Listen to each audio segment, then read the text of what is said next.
Assalamualaikum warahmatullahi wabarakatuh. Para pemirsa channel saya di YouTube, perkenalkan saya Nanang Anacardia Subagio. Saya mahasiswa Magister Keperawatan Universitas Muhammadiyah Semarang. Sekarang saya mau memaparkan tentang tugas ujian akhir semester mata kuliah Biostatistik tahun ajaran 2002-2003. Di sini saya akan memaparkan tentang faktor-faktor yang mempengaruhi lama waktu tunggu di instalasi gawat darurat dengan dosen pengampu Dr. Ratih Sariwardani SSI MKes. Oke, kita sekarang menginjak ke slide yang pertama. Pertama, tentang pendahuluan. Pendahuluan berisi tentang latar belakang. Latar belakang dari penelitian ini adalah dari hasil penelitian yang dahulu dan fenomena di masyarakat, rumah sakit salah satu tempat untuk masyarakat mencari pertolongan atas semua masalah kesehatannya, di mana pertolongan yang memerlukan penanganan segera akan segera datang ke UGD, di mana berdasarkan penelitian sekitar 2 juta orang per tahun datang ke IGD untuk mencari pertolongan. Oleh karena itu rawan sekali terjadi penumpukan pasien atau overcrowded. Oleh karena itu saya tertarik untuk meneliti faktor-faktor apa saja yang mempengaruhi waktu memanjangnya waktu tunggu penumpukan pasien di IGD. Jadi rumusan masalahnya adalah faktor apa yang mempengaruhi lama waktu tunggu pasien di UGD. Sedangkan tujuan umum dari penelitian ini adalah untuk mengetahui faktor-faktor yang mempengaruhi terhadap lama waktu tunggu pasien di IGD. Sedangkan tujuan khususnya adalah yang pertama untuk mendeskripsikan semua variabel independen dan dependen, di mana variabel independennya adalah ada 4, yaitu tentang waktu pemeriksaan laboratorium, kemudian waktu pemeriksaan radiologi, waktu konsultasi dengan DPJP, dan waktu penyelesaian administrasi di IGD. Dengan variabel dependen adalah lama waktu tunggu pasien di IGD. Sedangkan tujuan khususnya adalah untuk mendeskripsikan semua waktu tunggu pemeriksaan laboratorium dengan lama waktu tunggu pasien di IGD. Yang kedua adalah menganalisa hubungan waktu pemeriksaan radiologi dengan lama waktu tunggu pasien di IGD. Untuk yang keempat, untuk menganalisa hubungan waktu pemeriksaan konsultasi DPJP dengan waktu tunggu pasien di IGD. Untuk selanjutnya adalah untuk menganalisa hubungan penyelesaian administrasi dengan lama waktu tunggu pasien di IGD. Yang keenam, untuk menganalisa faktor apa saja yang paling berpengaruh terhadap lama waktu tunggu pasien di IGD. Sehingga diharapkan dengan tujuan ini nanti selesai penelitian bisa kita simpulkan faktor-faktor apa yang paling berpengaruh. Untuk bab 2, hipotesa penelitian. Hipotesa yang akan kita dapatkan hasilnya adalah H1, ada pengaruh antara waktu pemeriksaan laboratorium IGD dengan lama waktu tunggu IGD. Kemudian H1 juga ada pengaruh antara waktu pemeriksaan radiologi pasien di IGD dengan lama waktu tunggu di IGD. H1 ada pengaruh antara waktu konsultasi DPJP IGD dengan lama waktu tunggu di IGD. Dan H1 ada pengaruh antara waktu penyelesaian administrasi di IGD dengan lama waktu tunggu di IGD. Adapun sekarang di bab 3, metodologi penelitiannya adalah penelitian ini merupakan penelitian kuantitatif dengan menggunakan desain deskriptif korelatif, yaitu desain penelitian yang digunakan untuk menjelaskan hubungan, memperkirakan, dan menguji suatu teori yang ada antara dua variabel dengan pendekatan cross-sectional, yaitu suatu penelitian untuk mempelajari korelasi antara faktor-faktor resiko dengan cara pendekatan atau pengumpulan data sekaligus pada saat tertentu. Terus, variabel biaya dalam penilaian ini adalah waktu pemeriksaan laboratorium, waktu pemeriksaan radiologi, waktu konsultasi DPC, dan waktu penyelesaian administrasi. Sedangkan variabel terikat adalah lama waktu tunggu pasien di IGD.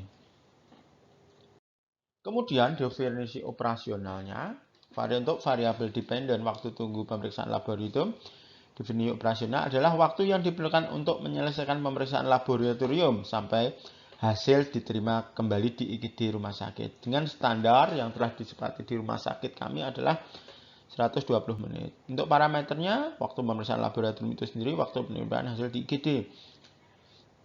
Instrumennya Aid Wait Time Indicator Calculator Toolkit. Skalanya interval, skornya satuan menit. Kemudian untuk variabel kedua, definisi operasionalnya waktu tunggu pemeriksaan laboratorium, yaitu waktu yang diperlukan untuk menyelesaikan pemeriksaan radiologi yaitu waktu yang diperlukan untuk menyelesaikan pemeriksaan radiologi sampai diterima hasil di IGD standar 60 menit. Waktu pemeriksaan diagnosis radiologi, parameternya yaitu waktu penerimaan hasil di IGD. Instrumen Aid Wait Indicator Calculation Toolkit. Skala interval dalam satuan menit.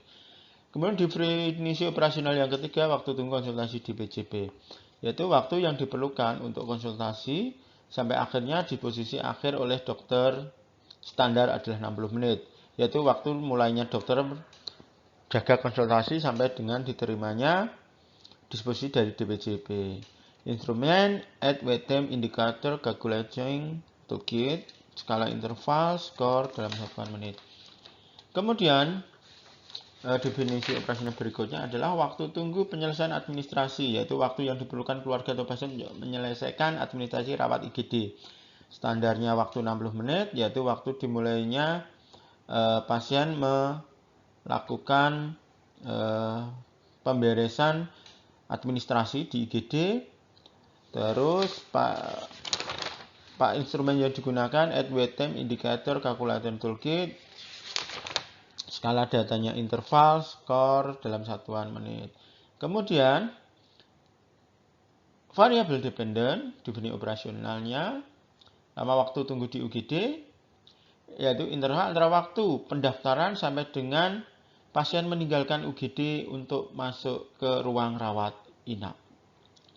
Standarnya adalah yang dari manajemen kami sepakati adalah 360 menit. Di mana parameternya adalah waktu pendaftaran registrasi sampai dengan pasien keluar ke rawat inap atau ke kamar operasi atau ke tindakan khusus. Sedangkan instrumennya adalah Aid Wait Time Indicating Calculator Toolkit. Sedangkan skala datanya interval dan skornya dalam satuan menit. Analisa data yang akan kita gunakan, satu, analisa univariat, yaitu tentang statistik diskritif. Kemudian analisa bivariat dengan Q-square dan analisa multivariat dengan regresi logistik. Untuk bab 4, hasil dari penelitian kita, untuk satu hasil analisa univariat, di mana distribusi responden berdasarkan waktu tunggu di IGD adalah lama waktu tunggu yang standar kurang dari 36 menit adalah 44,2%, yang memanjang atau lebih dari 360 menit adalah 55,8%. Untuk distribusi waktu pemeriksaan laboratorium yang kurang dari 120 menit sebesar 48,1%, yang lebih dari 120 menit 51,9%. Untuk distribusi waktu pemeriksaan radiologi didapatkan data yang kurang dari 60 menit 44,2%, yang lebih dari 60 menit 55,8%. Untuk distribusi waktu konsultasi DPJP Yang kurang dari 60 menit 40,4%, yang lebih dari 60 menit 59,6%. Untuk distribusi waktu penyelesaian administrasi yang kurang dari 60 menit sebanyak 46,2%, yang lebih dari 60 menit 53,8%. Analisa bivariat. Analisa bivariat kita menggunakan keyword untuk mengetahui hubungan antara variabel independen dengan variabel dependen. Hasilnya adalah ada hubungan bermakna antara waktu pemeriksaan laboratorium dan waktu tunggu pasien di IGD dengan p-value 0,00. Terus kemudian hasilnya ada hubungan juga yang bermakna antara waktu tunggu pemeriksaan radiologi dan waktu tunggu di IGD dengan p-value 0,00. Kemudian ada hubungan yang bermakna juga antara waktu penyelesaian administrasi dengan waktu tunggu IGD dengan p-value 0,00. Dengan terus hasil yang selanjutnya tidak ada hubungan yang bermakna antara pemeriksaan konsultasi DPJP karena p-value-nya lebih besar dari 0,05, yaitu tidak ada hubungan waktu tunggu yang bermakna antara konsultasi DPJP dan waktu tunggu IGD dengan p-value 0,206. Analisa multivariat. Analisa multivariat yang kita gunakan adalah logistic regression. Analisa multivariat yaitu untuk mengetahui pengaruh dari variabel independen kepada variabel dependen, atau besar pengaruh dari variabel independen kepada variabel dependen. Dan hasil yang didapatkan adalah variabel waktu pemeriksaan radiologi berpengaruh sebesar odds ratio 30,939.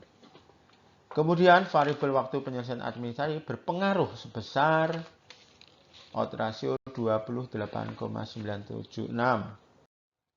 Yang kemudian variabel waktu pemeriksaan laboratorium berpengaruh sebesar odds ratio 27,27. Jadi di sini yang paling berpengaruh adalah variabel pemeriksaan radiologi, kemudian disusul pemeriksaan penyelesaian administrasi, kemudian disusul dengan variabel waktu pemeriksaan laboratorium dengan odds ratio 27,27. Di sini tidak variabel konsultasi DPJP tidak ada pengaruh yang signifikan terhadap variabel dependen dengan odds ratio hanya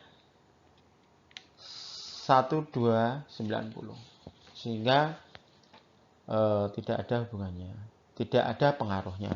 Demikian juga tadi yang variabel yang untuk uji bivariat juga konsultasi DPJP tidak ada hubungan yang bermakna dengan variabel independen dengan p-value yang lebih dari 0,05. Ya, terima kasih. Demikian pemaparan saya, presentasi saya di PowerPoint. Semoga bisa diterima dengan baik dan mohon maaf jika masih banyak kesalahan. Saya sangat terbuka sekali atas kritik, saran, dan kritikan dari pemirsa semua. Demikian presentasi saya akhiri. Wassalamualaikum warahmatullahi wabarakatuh.